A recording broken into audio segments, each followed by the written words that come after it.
Welcome. I'm Suzanne Trupin from Hatha Yoga and Fitness. I'm a board certified obstetrician gynecologist. We've been doing this series on breath work, and I start out with an intention to do 10 classes, and we're now adding a little bit more content.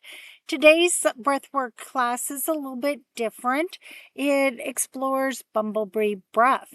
And one of the things that I enjoy about bumblebee breath is it is so rich in history. It has a couple of different ways you can practice, but one of the ways is to cover all of your senses, and it symbolizes a six-faced warrior who he himself was very much in control of all of his senses. So we'll be working through that. Um, I always encourage you to listen to our introductory slide set, work through the other breathwork techniques. I always encourage you to work with a breath technique several times, maybe even up to 10 times before you decide whether it's something that you want to incorporate into your regular yoga and pranayama practice or whether it's something that's not going to work for you. I also like to work through these techniques so that when you do encounter them in class, you'll have a little bit more richness of understanding and how to practice. So, in the spirit of the fact that this is Bumblebee Breath, our other classes were recorded in the studio, but it's such a beautiful evening in my garden. You can see our cleome is blooming at the present time. I live very close to the bee unit at the University of Illinois, so we do have our little bee pollinators coming into our garden.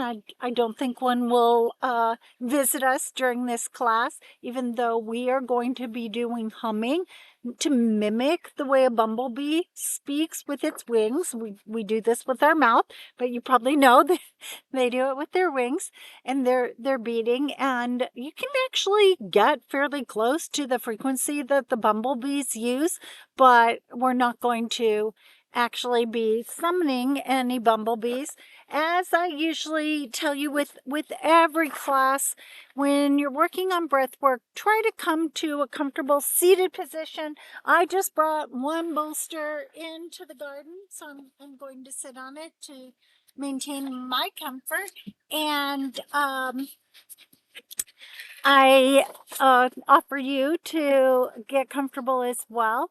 Actually, with bumblebee breath, it's a vibrational effect that we're trying to achieve, and it works very well to practice on your back. But I would feel funny trying to talk to you without looking at least at the camera. So I'm not going to be laying down, but if you would like to take a moment to press pause and set up your mat, maybe one of the pranayama bolsters that we talked about setting those up in some of our earlier classes, or just whatever feels comfortable to you. With breath work, there's really very, very few contraindications. But with bumblebee breath, if you really have clogged nasal passages, a slight amount of clogging, actually bumblebee breath is good to help you resolve that. But if you have a full-on sinus infection, if you have any significant cardiovascular intracranial issues, this would probably not be a breath work to practice. But like all things that we do, if you have a concern, speak to your own physician. Let's see, what else can I tell you about this breath? The way we practice, we are trying to experience this vibrational energy. It does help us focus our mind. It does help to lead to that clarity that being mindful and working with our pranayama yoga breath work helps with. But it also is good at lowering blood pressure. As I said, it's good for achieving both focus and clearing some sinus congestion. If you have headaches, if you have insomnia, if you have some stress in your life, This kind of practice also helps with that significantly.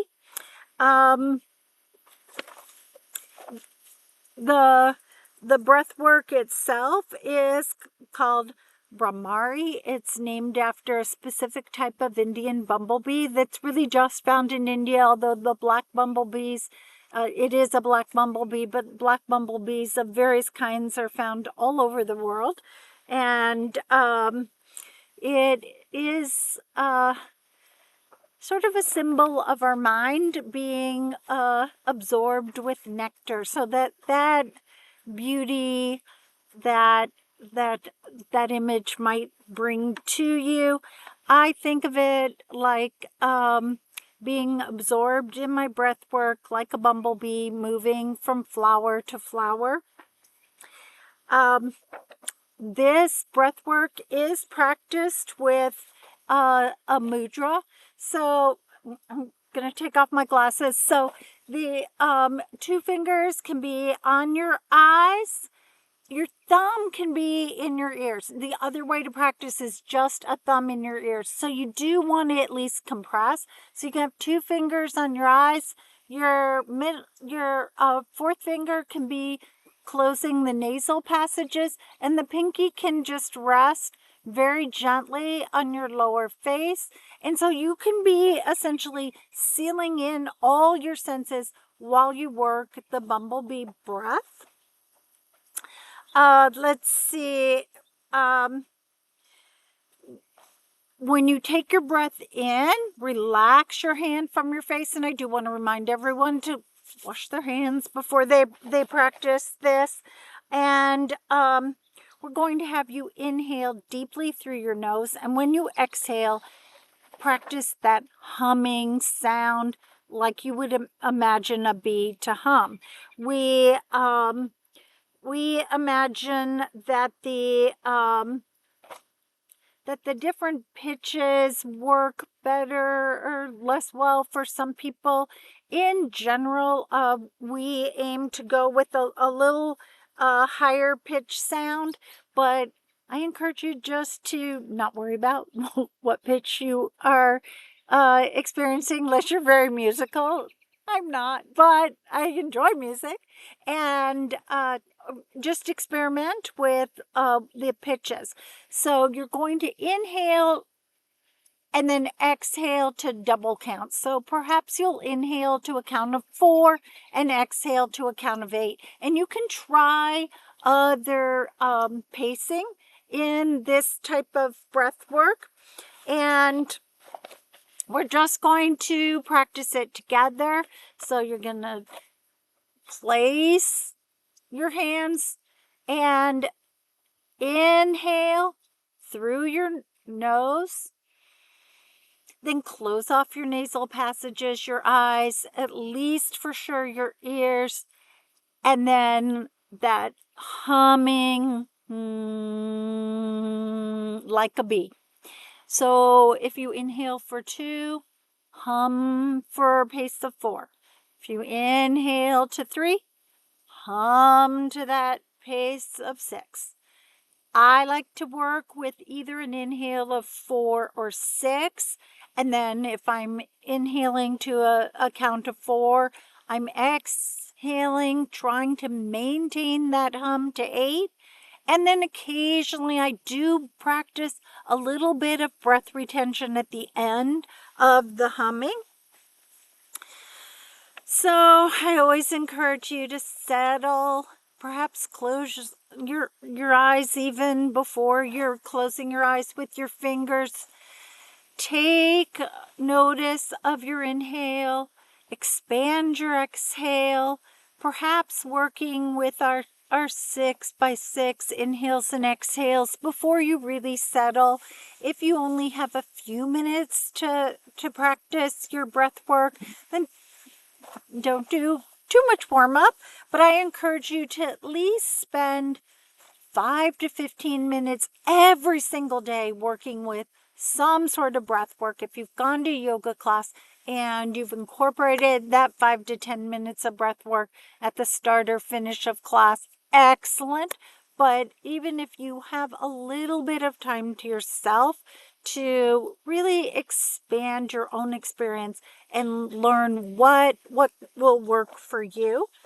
So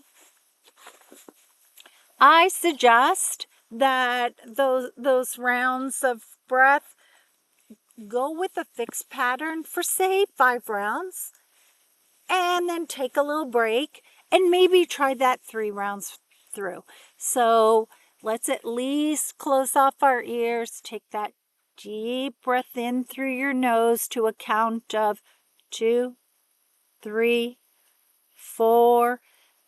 Purse your lips together and hum to a count of 2, 3, 4, 5, 6, 7, 8.